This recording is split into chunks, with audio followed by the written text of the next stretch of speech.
আমরা এমন একটা সংবিধানের মধ্যে গত 54 বছর ধরে আছি যে সংবিধানের মধ্যে মুক্তিযুদ্ধ শব্দটা স্টিল নাও অ্যাবসেন্ট, অনুপস্থিত। দ্বিতীয় যে বিষয়টি সেটি হলো আমাদের এই সংবিধানে একমাত্র সংবিধান, বিশ্বের ইতিহাসে একমাত্র সংবিধান, যে এই সংবিধানের মধ্যে বলা আছে যে এই সংবিধানে যে বেসিক স্ট্রাকচার আছে, অর্থাৎ এই সংবিধানের মধ্যে যে 1/3 অংশ আছে, এই 1/3 অংশ যেটা বেসিক স্ট্রাকচার, এই বেসিক স্ট্রাকচারকে আপনি কখনো চেঞ্জ করতে পারবেন না। বেসিক স্ট্রাকচারটা আসলে কি? বেসিক স্ট্রাকচারের মধ্যে আছে fundamental principles of state policy, রাষ্ট্র পরিচালনার মূলনীতি। এই রাষ্ট্র পরিচালনার মূলনীতির মধ্যে আপনাকে কতগুলো economic, social and cultural rights দেওয়া হয়েছে, যেগুলো বাস্তবায়ন করতে সরকারের টাকা পয়সার প্রয়োজন হয়, অর্থের প্রয়োজন হয়। সেগুলো কি আসলে? সেগুলো হলো আমাদের যে মৌলিক চাহিদা আছে, খাদ্য, বস্ত্র, বাসস্থান, চিকিৎসা, শিক্ষা, এগুলো হচ্ছে কি আমাদের মৌলিক চাহিদা, যেগুলো আমরা প্রাইমারি স্কুলে পড়ছি, এগুলো আমাদের মৌলিক অধিকার।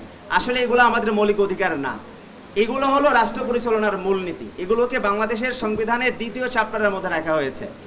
এবং বাংলাদেশের যে 3য় চ্যাপ্টার যেটা আছে, যেটার মধ্যে বলা আছে যে ফান্ডামেন্টাল রাইটস, মৌলিক অধিকার হিসেবে যেগুলো আছে, সেগুলোতে আছে civil and political rights, CP rights, অর্থাৎ নাগরিক ও রাজনৈতিক অধিকার। যে অধিকারগুলো বাস্তবায়ন করতে আপনার কোনো ধরনের টাকা পয়সার প্রয়োজন নাই।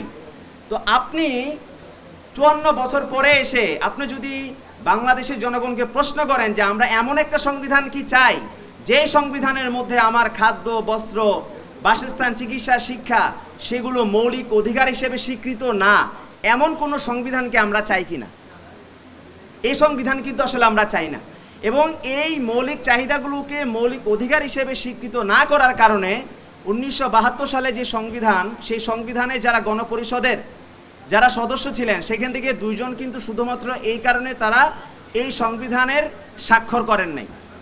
তার একজন হচ্ছে সুরঞ্জিত সেনগুপ্ত, আর একজন হচ্ছেন মারমেন্দো নারায়ণ লারমা। তারা এই 2 জন এই মৌলিক চাহিদাগুলোকে মৌলিক অধিকার হিসেবে স্বীকৃত না করার কারণে সেই সংবিধানে তারা স্বাক্ষর করেন নাই। তৃতীয় যে বিষয়টি সেটি হলো এই সংবিধানকে আমরা কেন চাই না? আমরা এই সংবিধানকে চাই না কারণ এই সংবিধান প্রণয়নকালে বাংলাদেশের জনগণের কোনো ম্যান্ডেট নেওয়া হয়নি।